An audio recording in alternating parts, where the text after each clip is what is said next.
Good morning बच्चों। मैं doctor Reena Shaktawat, associate professor psychology. आज हम बीए पार्ट सेकंड के पेपर सेकंड के सिलेबस को डिस्कस करेंगे। इससे पहले हमने वीडियो में पेपर फर्स्ट के सिलेबस को डिस्कस किया था। सेकेंड ईयर का पेपर सेकंड है मनोवैज्ञानिक सांख्यिकी या साइकोलॉजिकल स्टैटिस्टिक्स। 3 सेक्शन है। सेक्शन ए में 3 चैप्टर्स हैं। चैप्टर फर्स्ट है इंट्रोडक्शन।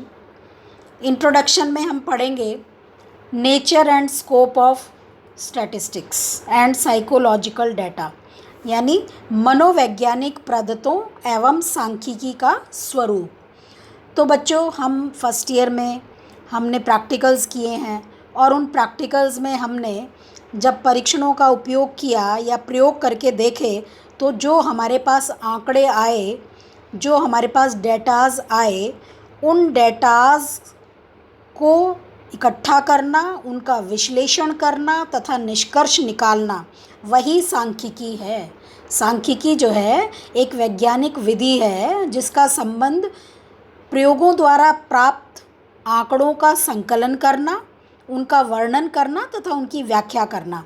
तो इस पेपर में हम प्रैक्टिकल्स में करते हैं, एक्चुअल में उनकी वैल्यू या उनका महत्व तभी है जब हम सांख्यिकी का प्रयोग करें और उन आंकड़ों की व्याख्या करें।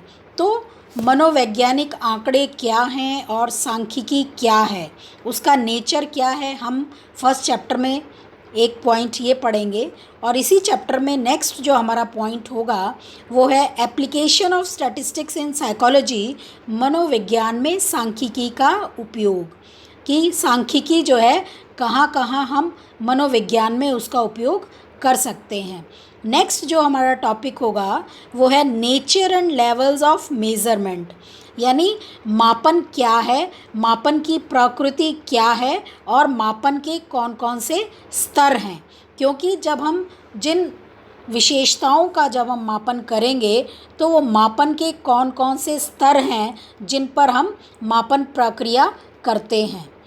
तो इस तरह से एक पॉइंट ये होगा। और उसके बाद जो नेक्स्ट सब टॉपिक होगा फर्स्ट चैप्टर का वो है कैटेगरियल एंड कंटिन्यूस वेरिएबल या वर्गीय एवं सतत परिवर्ती चर या वेरिएबल, जो जिनमें हम फेरबदल कर सकें। वेरिएबल मीन्स मापन के अंतर्गत हम जिन व्यक्तियों, वस्तुओं की विशेषताओं या गुणों का मापन करते हैं, उन विशेषताओं अथवा गुणों को चर कहते हैं। यानी हम जिस भी विशेषता का या गुण का मापन करने जा रहे हैं वही जो है चर कहलाते हैं, परिवर्ती कहलाते हैं। तो 2 तरह के हमारे चर होंगे, वर्गीय एवं सतत चर। उनके बारे में हम स्टडी करेंगे कि वर्गीय चर कौन से हैं और सतत कंटिन्यूअस चर कौन से हैं। तो ये हम फर्स्ट चैप्टर हमारा जो है उसमें हम ये सब पॉइंट्स पढ़ेंगे कि सांख्यिकी क्या है, उसका स्वरूप क्या है, मनोवैज्ञानिक आंकड़ों से हम क्या समझते हैं, मनोविज्ञान में सांख्यिकी का उपयोग, मापन की प्रकृति एवं स्तर, और ये जो चर हैं वर्गीय, कैटेगरियल एंड कंटिन्यू चर, इन दोनों के बारे में हम फर्स्ट चैप्टर के अंतर्गत पढ़ेंगे। तो ये पूरा का पूरा हमारा थ्योरेटिकल पोर्शन होगा। सेकेंड हमारा चैप्टर होगा आवृत्ति वितरण, फ्रीक्वेंसी डिस्ट्रीब्यूशन। जब हम बहुत सारे लोगों पर जब हम कोई परीक्षण करते हैं, एक सैंपल पर जब हम परीक्षण करते हैं तो वो जो हमारे पास आंकड़े प्राप्त होते हैं तो उनको हम व्यवस्थित रूप में रखते हैं, तो वो हमारा आवृत्ति कहलाता है। यानी अंकों को आवृत्ति के रूप में ज्ञात किया जाता है। जब भी हम प्रयोग करते हैं तो जो प्राप्त अंक होते हैं उनको हम फ्रीक्वेंसी के रूप में ज्ञात करते हैं, जिन्हें हम आंकड़े कहते हैं। और आंकड़ों को व्यवस्थित करने की जो प्रक्रिया है वो आवृत्ति वितरण कहलाती है, फ्रीक्वेंसी डिस्ट्रीब्यूशन कहलाती है, जिसके द्वारा विभिन्न उपसमूहों में जो आंकड़े हैं उनकी आवृत्तियों को हम प्रदर्शित करते हैं। तो ये आवृत्ति वितरण कैसे बनता है, फ्रीक्वेंसी डिस्ट्रीब्यूशन कैसे बनता है, द्विचर आवृत्ति वितरण क्या है, द्विचर आवृत्ति वितरण क्या है? द्विचर आवृत्ति वितरण के अंतर्गत क्या होता है कि दो विशेषताएं या दो चर से संबंधित प्राप्तांकों को संयुक्त रूप में व्यवस्थित किया जाता है। यानी समूह के प्रत्येक व्यक्ति के दो चरों से संबंधित प्राप्त युग्मों के रूप में प्राप्तांक प्राप्त होते हैं और जिन्हें हम टैलीज या चिन्ह द्वारा प्रदर्शित करते हैं। तो इस तरह से द्विचर आवृत्ति वितरण। उसके बाद सी पॉइंट जो हमारा होगा इसमें व्यवस्थित आंकड़ों का ग्राफ रिप्रेजेंटेशन, यानी कि हम ग्राफ बनाएंगे और ग्राफ के द्वारा हम क्या करते हैं कि जटिल आंकड़े जो हमारे होते हैं हम उसको सरलता से ग्राफ द्वारा प्रस्तुत कर सकते हैं। ग्राफ के द्वारा हम केवल आंकड़ों को ही प्रस्तुत नहीं करते, अपितु चिंतन करने या समस्याओं को समझने या उनको हल करने में भी ग्राफ जो है वो सहायक होते हैं। तो यदि हम ग्राफ द्वारा प्रस्तुत करेंगे आंकड़ों को तो वो बहुत अधिक प्रभावी होंगे, रोचक होंगे, आकर्षक होंगे। तो व्यवस्थित डेटाज का ग्राफ रिप्रेजेंटेशन करना, ये हम आवृत्ति वितरण के चैप्टर में पढ़ेंगे। और फिर हम उसके बाद जो आवृत्ति वितरण बनाएंगे ग्राफ के आधार पर, तो उसमें हमारी होगी हिस्टोग्राम, यानी स्तंभाकृति। स्तंभाकृति का हम निर्माण करेंगे और स्तंभाकृति का अर्थ है स्तंभ की जो खंबे की आकृति जैसी वो होती है, जिसके अंतर्गत आयताकार रेक्टेंगल्स चित्र वर्गांतरों की आवृत्ति के अनुसार हम बनाते हैं। तो हम हिस्टोग्राम आवृत्ति का निर्माण करेंगे। और ई पॉइंट जो होगा हमारा, नेक्स्ट पॉइंट जो होगा वो होगा पॉलीगन, यानी कि बहुभुज बनाना, आवृत्ति बहुभुज बनाना। तो आवृत्ति बहुभुज आवृत्तियों के आधार पर अनेक भुजाओं को जब हम निर्मित करते हैं तो हम उसको आवृत्ति बहुभुज या पॉलीगन कहते हैं। ग्रीक भाषा के शब्द से बना है पॉलीगन, जिसका अर्थ होता है बहुकोण, बहुकोण। तो इस तरह से हम सेकंड चैप्टर के अंतर्गत आवृत्ति वितरण कैसे बनाया जाता है, फ्रीक्वेंसी डिस्ट्रीब्यूशन कैसे बनाया जाता है, उसके सब टॉपिक्स हैं, 5 सब टॉपिक्स हैं, जिसमें ए में आवृत्ति वितरण बनाना, बी में द्विचर आवृत्ति वितरण, सी व्यवस्थित आंकड़ों का ग्राफ प्रेजेंटेशन, डी हिस्टोग्राम या स्तंभाकृति बनाना और ई पॉलीगन बहुभुज बनाना। थर्ड चैप्टर है केंद्रीय प्रवृत्ति का मापन, मेजरमेंट ऑफ सेंट्रल टेंडेंसी। तो इसमें हम पढ़ेंगे उद्देश्य एवं प्रकार। केंद्रीय प्रवृत्ति से हम समझें तो केंद्रीय प्रवृत्ति के मापन का उद्देश्य एक संक्षिप्त अंक को उपलब्ध कराना है। यानी केंद्रीय प्रवृत्ति के जो माप हैं वो समूह के प्राप्तांकों का प्रतिनिधित्व करते हैं। और ये माप जो हैं वो 3 प्रकार के हैं, मध्यमान, मध्यांक और बहुलांक। तो ए पॉइंट हमारा जो हम इसमें पढ़ेंगे वो है केंद्रीय प्रवृत्ति का उद्देश्य क्या है, कितने प्रकार की होती है। बी पॉइंट में हम पढ़ेंगे मध्यमान क्या है, मध्यमान की क्या विशेषताएं हैं एवं मध्यमान की गणना कैसे हम करेंगे। और सी पॉइंट में हम पढ़ेंगे मध्यांक, मध्यांक में उसकी विशेषताएं एवं उसको हम मध्यांक कैसे ज्ञात किया जाए, उसकी गणना कैसे की जाए। और डी पॉइंट जो हमारा होगा वो है बहुलांक, बहुलांक में उसकी विशेषताएं एवं गणना। सेक्शन बी के अंतर्गत हमारा नेक्स्ट 4th चैप्टर है मेजर्स ऑफ वेरिएबिलिटी, विचलन के माप। विचलन क्या है या विचलन के माप से हम समझें तो विचलन के माप जो हैं मात्रात्मक रूप में उस सीमा को व्यक्त करते हैं जिसके अंतर्गत एक वितरण या डिस्ट्रीब्यूशन में प्राप्तांक किस रूप में लगभग फैले हुए हैं और एकत्रित हैं। तो विचलन कितना है प्राप्तांकों के अंतर्गत, विचलन के माप क्या हैं या विचलन का अर्थ क्या है, संप्रत्यय एवं उपयोग। तो विचलन के माप के अंतर्गत हम ए पॉइंट जो पढ़ेंगे वो है संप्रत्यय एवं उपयोग, कि विचलन के माप का क्या कॉन्सेप्ट है और विचलन के माप का क्या उपयोग किया जा सकता है। बी पॉइंट हम पढ़ेंगे रेंज, प्रसार, कि जो हमारे प्राप्तांक हैं उनकी रेंज क्या है, अधिकतम और निम्नतम रेंज हम इसमें डिस्कस करेंगे, इसमें पढ़ेंगे। और रेंज कैसे हम निकाल सकते हैं, सांख्यिकी का उपयोग कैसे कर सकते हैं, तो ये हम गणना में इस चीज़ को पढ़ेंगे। तो प्रसार या रेंज की विशेषताएं क्या हैं और रेंज को कैसे ज्ञात किया जाता है या प्रसार की गणना कैसे की जाती है। सी पॉइंट में है चतुर्थांक विचलन या क्वार्टाइल डेविएशन। तो हम चतुर्थांक विचलन या क्वार्टाइल डेविएशन को निकालेंगे सांख्यिकी के माध्यम से, और प्राप्तांक हमारे दिए हुए होंगे और हम गणना करेंगे कि क्वार्टाइल डेविएशन को कैसे ज्ञात किया जाता है। तो ये हमारे न्यूमेरिकल्स होंगे जिनको हमें सॉल्व करना है। मैं आपको जो है एग्जाम्पल्स में कुछ सवाल दूंगी और इनको पहले समझाऊंगी, उसके बाद मैं कुछ आपको असाइनमेंट्स दूंगी, आपको एक्सरसाइज दूंगी जिसमें आपको ये सवाल हल करने होंगे।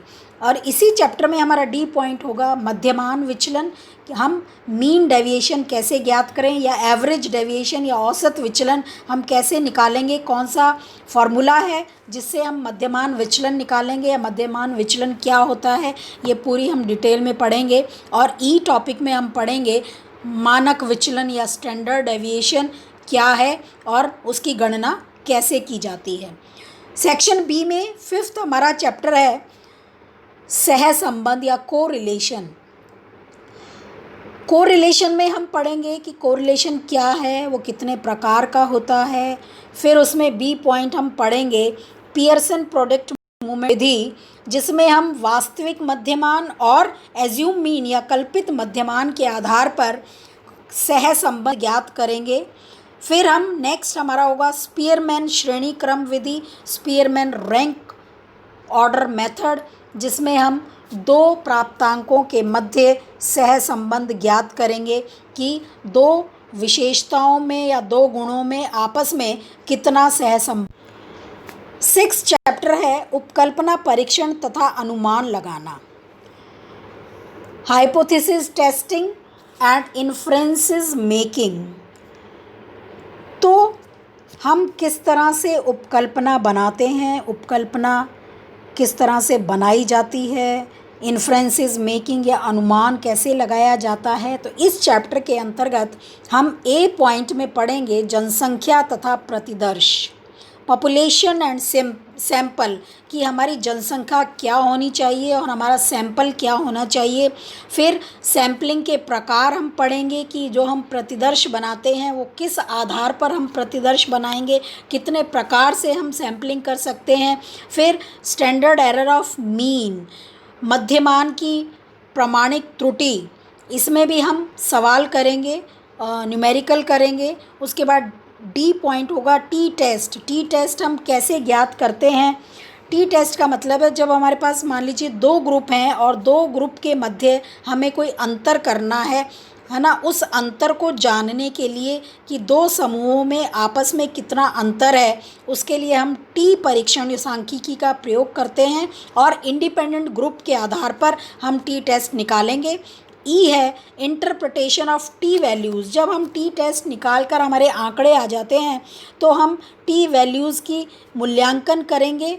वो मूल्यांकन कैसे किया जाएगा, कौन सा मेथड है, और डी सार्थकता के स्तर।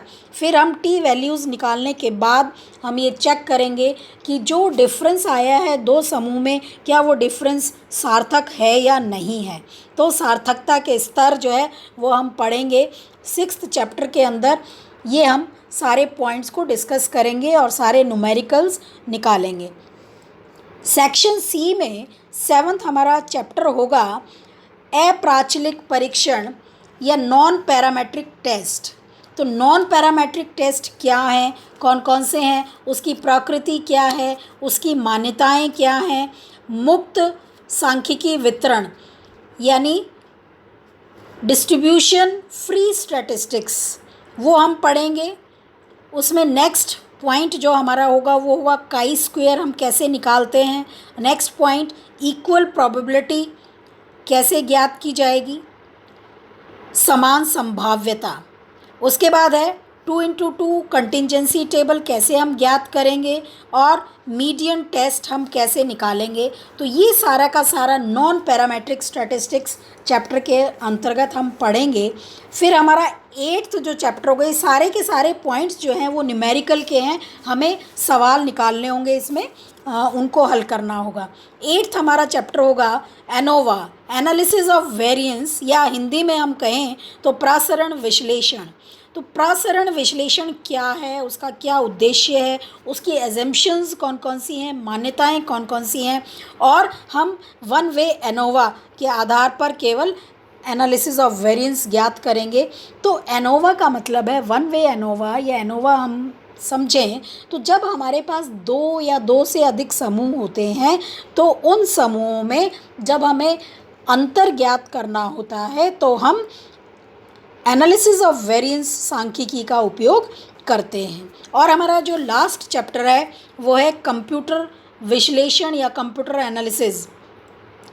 तो कंप्यूटर एनालिसिस बच्चों, आप फर्स्ट ईयर में भी कंप्यूटर का पूरा एक कंपलसरी पेपर आप पढ़े होंगे और आपने उसमें पढ़ा होगा कि किस तरह से डाटाज का प्रिपरेशन करते हैं, डाटा या आंकड़ों की तैयारी कैसे की जाती है, और यूजेस ऑफ SPSS यानी सॉफ्टवेयर पैकेज ऑफ स्टैटिस्टिक्स का क्या उपयोग है, वो हम इस चैप्टर के अंतर्गत पढ़ेंगे। तो इस तरह से पेपर सेकंड मनोवैज्ञानिक सांख्यिकी या साइकोलॉजिकल स्टैटिस्टिक्स में हमारे 9 चैप्टर्स होंगे, जिसमें कुछ चैप्टर्स केवल थ्योरेटिकल बेस पर हैं और कुछ चैप्टर्स में हमें सवाल या सम्स निकालने हैं या हमें सांख्यिकी निकालनी है, गणना करनी है।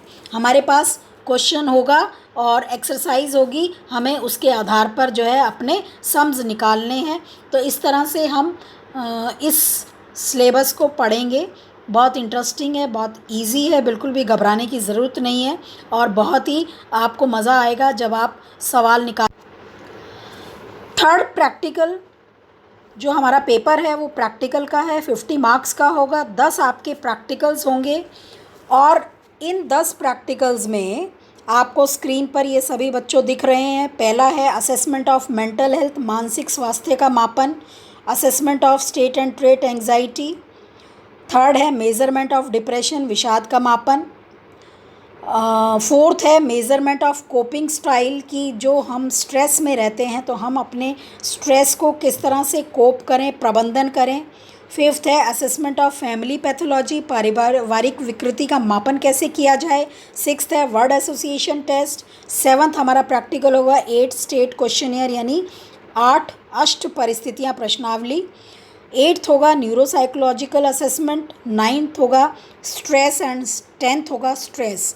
तो स्ट्रेस पर जब हमारे आंकड़े जो आएंगे, जब हम स्ट्रेस परीक्षण का प्रयोग करेंगे तो उसमें जो हमारे स्कोर्स होंगे उन स्कोर्स से हमें ग्रुप डाटा के आधार पर हमें मीन और मीडियन निकालना है। तो मीन और मीडियन हमें अपनी क्लास के बहुत सारे बच्चों का आंकड़े हमें एकत्रित करने हैं और उसमें मीन और मीडियन ज्ञात करना है। और 10th जो हमारा है प्रैक्टिकल, उसमें स्ट्रेस में हम स्ट्रेस के वही स्कोर्स लेके और उन स्कोर्स का हम टी टेस्ट ज्ञात कर लेंगे 2 अलग अलग समूहों का। तो इस तरह से हमारे 10 प्रैक्टिकल्स होंगे। एग्ज़ाम में आपको कोई भी एक प्रैक्टिकल करना होगा, आपको चॉइस दी जाएगी, उनमें से एक प्रैक्टिकल आपको परफॉर्म करना होगा। जैसे आपने फर्स्ट ईयर में फ़ाइल बनाई थी वैसे ही आपको फ़ाइल बनानी है प्रैक्टिकल की और 50 मार्क्स का आपका ये प्रैक्टिकल होगा। और पेपर फर्स्ट के लिए आपको जो बुक खरीदनी है वो अरुण कुमार सिंह की बुक है असामान्य मनोविज्ञान की, उसमें आपको लगभग कंप्लीट सिलेबस मिल जाएगा। और सेकंड पेपर स्टैटिस्टिक्स की जो आपको बुक खरीदनी है वो तारेश भाटिया की बुक है, उसमें आपको कंप्लीट सिलेबस मिल जाएगा, मार्केट में अवेलेबल है। प्रीति वर्मा DN श्रीवास्तव की सांख्यिकी की बुक है, उसमें भी आपको सिलेबस मिलेगा। अन्यथा आप HK कपिल की बुक सांख्यिकी ले सकते हैं, उसमें भी आपको कंप्लीट सिलेबस मिलेगा। तो इस तरह से आपके 3 पेपर होंगे और पेपर फर्स्ट, पेपर सेकंड और प्रैक्टिकल्स। तो इस तरह से आपको पूरा सिलेबस जो है देखना है और उनकी स्टडी करनी है।